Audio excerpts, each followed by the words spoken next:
Hello everyone, নতুন একটা shopping video নিয়ে আপনাদের কাছে চলে আসলাম শেয়ার করার জন্য। তো শেষ পর্যন্ত ভিডিওটি অবশ্যই দেখবেন। তো প্রথমেই একটা জুতার দোকানে গেলাম। তো এখানে গিয়ে মেয়ের জন্য জুতা কিনবো। তো মোটামুটি সব জুতাই অনেক সুন্দর ছিল। তো আমার মেয়ের পছন্দ বলে কথা, তার তো আর যেন তেন জুতা পছন্দ হবে না। তার চোখ যাবে ঠিক লাল কালারের দিকে। তো একজোড়া জুতা লাল দেখলাম, তো এগুলা পরাই দিয়ে দেখলাম।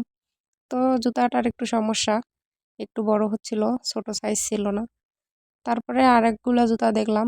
আমার আবার এই কালারের জুতাগুলা বেশি ভালো লেগেছিল।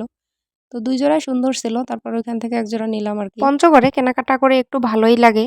কেননা পঞ্চগড়ের দোকানগুলা একটার পর একটা সাজানো। আপনি হাতের কাছেই সবগুলাই পেয়ে যাবেন।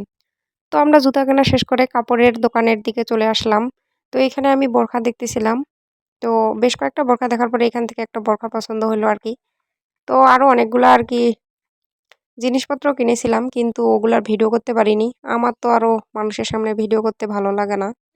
তারপরও টুকটাক একটু ভিডিও করি, কেননা ব্লগিং শুরু করেছি, ভিডিও না করলে হয়? কিছুদিন হলো রাইস কুকারটা নষ্ট হয়ে গেছে। তো এখানে রাইস কুকার দেখতেছিলাম, রাইস কুকার দেখে একটা রাইস কুকার পছন্দ করলাম।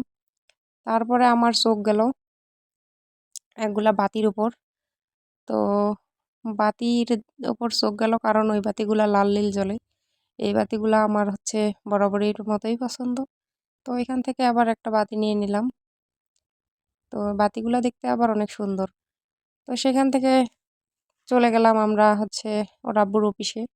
তো ওর আব্বুর অফিসে আজকে পিকনিকের আয়োজন হয়েছিল। আমরা শেষ মুহূর্তে গিয়েছিলাম। তো আমরা শেষে গিয়েও দেখি যে এখনো রান্না কমপ্লিট হয় নাই। তো অনেকক্ষণ অপেক্ষা করছিলাম। তারপর তো হয়ে গেছে, বক্স নিয়ে আসলো ওর আব্বু।